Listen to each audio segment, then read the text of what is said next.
പാമ്പ്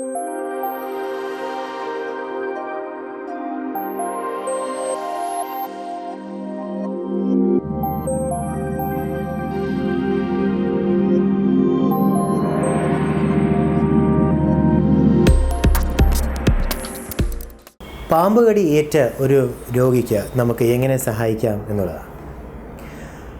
പാമ്പ് കടി ഏറ്റൊരു വ്യക്തിയെ നമ്മൾ എത്രയും നേരത്തെ ആശുപത്രിയിൽ ചെന്നെത്തിക്കുക എന്നുള്ളത് തന്നെയാണ് അത്യാവശ്യം. അതിനോടൊപ്പം അവർക്ക് ചെയ്തു കൊടുക്കാൻ പറ്റുന്ന സഹായങ്ങൾ ഏതൊക്കെയാണെന്ന് ചോദിക്കുകയാണെന്നുണ്ടെങ്കിൽ അവർക്ക് പ്രീ ഹോസ്പിറ്റൽ ആശുപത്രിയിൽ വന്ന് എത്തിക്കുന്നതിന് മുമ്പ് നമുക്ക് ചെയ്തു കൊടുക്കാൻ പറ്റുന്നതിന് ഒരു ന്യൂമോണിക് ഉണ്ട്. ഡു ഇറ്റ് റൈറ്റ് എന്നാണ് പറയുന്നത്. ഇംഗ്ലീഷിൽ പറയുന്നത് RIGHT. എങ്ങനെയാണെന്ന് നമുക്ക് നോക്കാം. R അഥവാ റീഅഷ്വറൻസ്, അവരെ സമാശ്വസിപ്പിക്കുക അല്ലെങ്കിൽ അവർക്ക് ധൈര്യം കൊടുക്കുക എന്നുള്ളത് ചെയ്യുന്നതാണ് ഏറ്റവും പ്രധാനമായിട്ടുള്ളത്.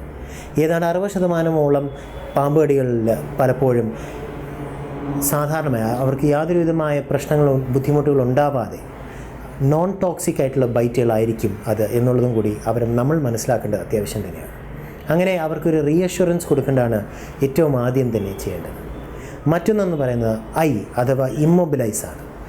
എവിടെയാണോ അവരുടെ കടി ഏറ്റിരിക്കുന്നത് ആ ഭാഗത്തെ നമ്മൾ കഴിവതും ചലനശേഷി നമ്മൾ നിയന്ത്രിക്കുക അല്ലെങ്കിൽ അത് നിശ്ചലമായി നമ്മൾ നിലനിർത്തുക എന്നുള്ളതാണ് നമ്മൾ ചെയ്യേണ്ടത്. അത് എങ്ങനെ ചെയ്യുന്നു പറയുന്നത്, ഒരു പക്ഷേ കാലിലോ മറ്റോ ആണ് നമുക്ക് അല്ലെങ്കിൽ കയ്യിലാണ് കടി ഏറ്റിരിക്കുന്നതെങ്കിൽ ആ ഭാഗത്തെ നമ്മളൊരു തടിക്കഷ്ണം കൊണ്ടോ മറ്റോ നമ്മൾ കെട്ടിവെച്ച് അതിനെ നമ്മൾ മെഡിക്കൽ സ്പ്ലിൻറ്റിങ് എന്ന് പറയും. അത് തടി കഷ്ണം കൊണ്ട് നമ്മൾ ആ ഭാഗത്തെ നമ്മൾ സാധാരണമായി കെട്ടിയാൽ മാത്രം മതി. തീരെ ടൈറ്റായിട്ടോ മുറുക്കി കെട്ടേണ്ടയോ ആവശ്യമില്ല. ഇതിനോടൊപ്പം അടുത്തത് ചെയ്യേണ്ടത് GH ആണ്. RIGH, get to the hospital, എത്രയും നേരത്തെ ആശുപത്രിയിൽ ചെന്നെത്തിക്കുകയും അത് കഴിയുമ്പോഴേക്കും T അഥവാ ടെൽ ദ ഡോക്ടറിനോട് കൃത്യമായി എന്തൊക്കെ സംഭവിച്ചു എന്ന് പറയുക. ഇതിൽ അവർക്ക് എന്തൊക്കെ പാമ്പ് കടി മൂലം അവർക്കുണ്ടാവാൻ സാധ്യതയുള്ള ബുദ്ധിമുട്ടിൽ എന്താണെന്നുള്ളത് നമ്മൾ അറിഞ്ഞിരിക്കേണ്ടത്, അതിൻ്റെ സിംറ്റംസ് എന്താണെന്നുള്ളത് നമ്മൾ അറിഞ്ഞിരിക്കുന്നത് നല്ലതായിരിക്കും.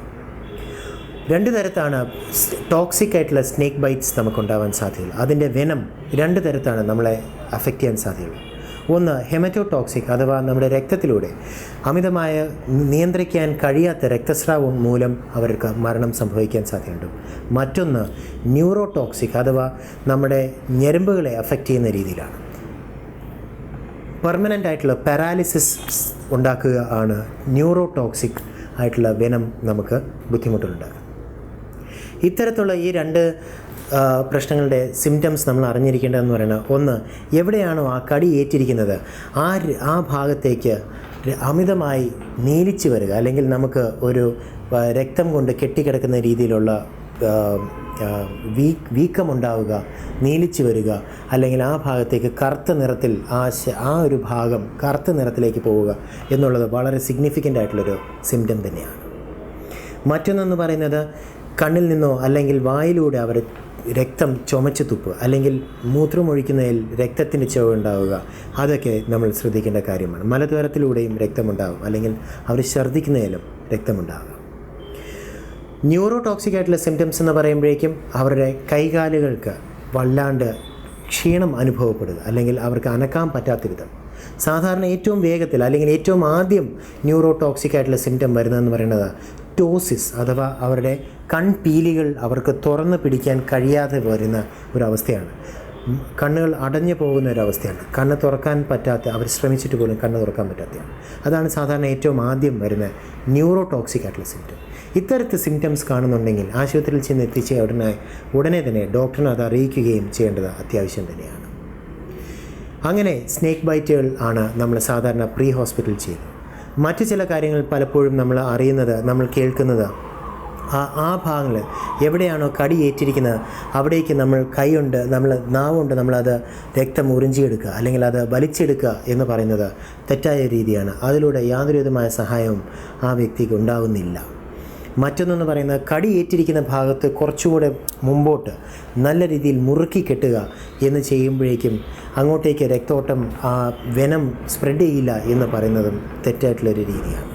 അഥവാ അങ്ങനെ കെട്ടേണ്ടി വരികയാണെന്നുണ്ടെങ്കിൽ നേരത്തെ ഞാൻ പറഞ്ഞതുപോലെ ഇമ്മൊബിലൈസേഷൻ ചെയ്യുക, അഥവാ നിശ്ചലമായി നമ്മൾ അതിനെ നിലനിർത്താൻ വേണ്ടി നമ്മൾ കെട്ടുന്ന കെട്ടായിരിക്കും.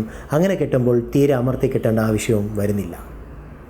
മറ്റൊന്നെന്ന് പറയുന്നത് നമ്മൾ പലതരം സാധനങ്ങൾ നമ്മൾ തേക്കാൻ ശ്രമിക്കുക എന്നുള്ളതാണ്.